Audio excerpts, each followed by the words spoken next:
There is a kind of emptiness that words cannot fully explain.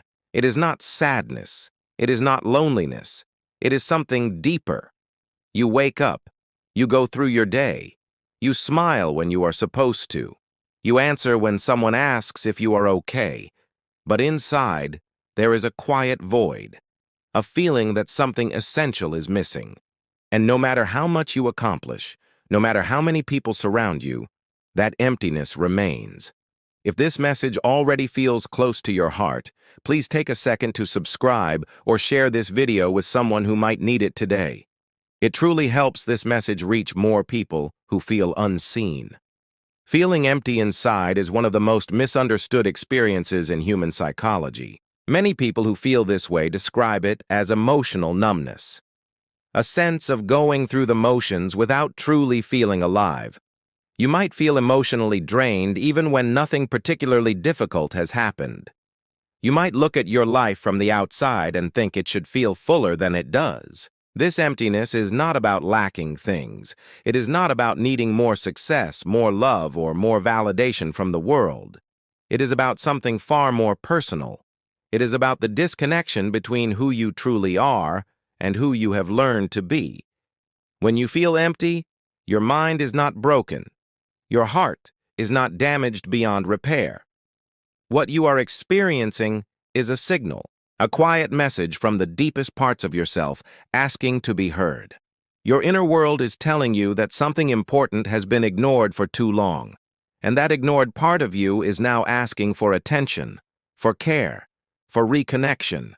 Many people search for answers. They wonder why they feel this way. They ask themselves, why do I feel empty inside when everything seems fine? The truth is that emotional emptiness often grows not from what is wrong in your life, but from what has been missing all along. And what has been missing is often connection with yourself. To understand this emptiness, we must look at how it begins. In psychology, there is a concept called attachment theory. It teaches us that the way we were cared for as children shapes how we feel as adults. If your emotions were not acknowledged when you were young, if you were told to be strong when you needed comfort, or if you learned that your feelings were too much for others to handle, something important happened. You learned to disconnect from your own emotional world.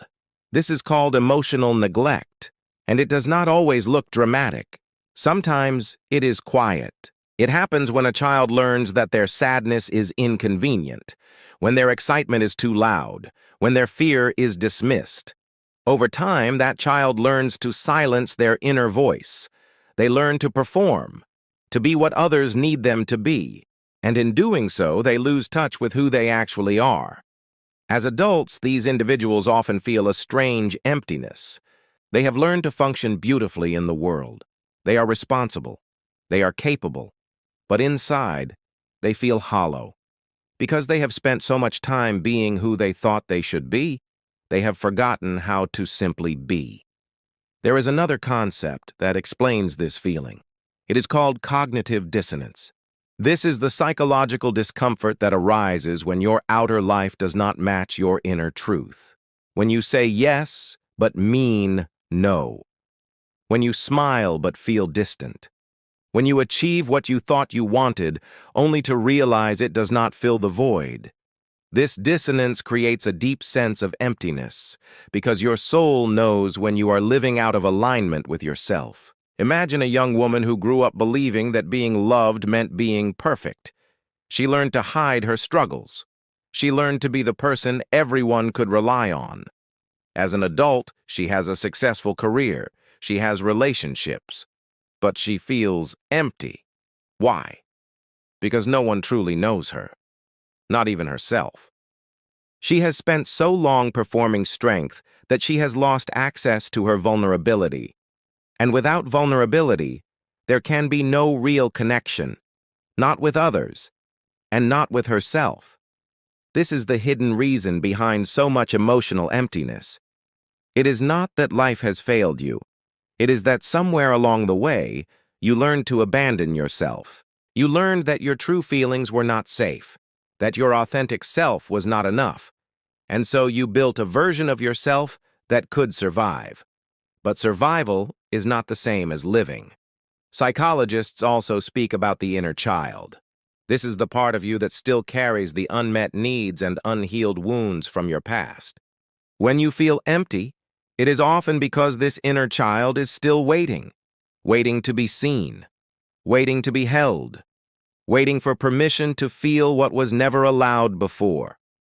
The journey out of emptiness begins not with fixing yourself, but with returning to yourself. Healing emotional numbness requires reconnecting with the parts of you that have been silenced, and this reconnection happens slowly, gently, and with great compassion. The first step is allowing emotions to exist without judgment. For so long, you may have believed that your feelings were wrong, too much, or unimportant. But emotions are not the enemy. They are messengers. When you feel sad, your heart is telling you that something matters. When you feel angry, your spirit is telling you that a boundary has been crossed. When you feel empty, your soul is telling you that it is time to come home to yourself. Begin by simply noticing what you feel. You do not need to fix it. You do not need to explain it. Just notice. In quiet moments, place your hand on your heart and ask yourself, what am I really feeling right now? Let whatever arises be there. This practice of self-awareness is the foundation of emotional healing. Another powerful step is reconnecting with your body. Emptiness often lives in disconnection. When you are disconnected from your body, you are disconnected from your feelings. Try this. Take a deep breath. Feel your feet on the ground. Notice the weight of your body. Move gently, stretch. Walk outside and feel the air on your skin. These simple acts bring you back into the present moment. They remind you that you are alive, that you are here, that you matter. You must also learn to set healthy boundaries. Many people who feel empty have spent their lives saying yes when they meant no. They have shaped themselves around the needs of others, leaving no room for their own desires. Setting boundaries is not selfish. It is an act of self-respect. It is saying, I matter too. When you begin to honor your own needs, you begin to rebuild your sense of self. And with that, the emptiness starts to fade. Practice honesty with yourself about what feels painful or missing. Ask yourself the difficult questions. What have I been avoiding? What part of my life does not feel true? What do I need that I have been too afraid to ask for? These questions are not easy, but they are necessary, because you cannot heal what you do not acknowledge. Finally, engage in small, meaningful acts of joy or connection. Emptiness often grows in isolation. Find something that makes you feel alive, even if only for a moment. Listen to music that moves you. Write without worrying if it makes sense. Call someone who truly sees you. Create something with your hands. These small acts are not distractions. They are invitations. Invitations for your soul to remember what it feels like to be present, to be real, to be you. Feeling empty does not mean you are broken. It does not mean you have failed. It means that somewhere along your journey, you learned to hide the truest parts of yourself. And now, those parts are asking to be rediscovered. They are asking to be welcomed back. They are asking for you to stop performing and start living. This process of reconnecting with yourself takes time. There will be days when the emptiness feels overwhelming, and there will be days when you feel small glimpses of wholeness returning. Both are part of the journey. Both are valid. Both are proof that you are healing. You are not broken. You are simply learning to listen to the quiet parts of your heart that the world once asked you to silence. And in that listening, you will find yourself again. Not the version you were taught to be, but the version you were always meant to become. If this message spoke to you, share it with someone who might need this reminder. And if you wish to explore more about emotional awareness and healing, stay connected. There is so much more to uncover together. You are not alone in this, and you are worthy of feeling whole again.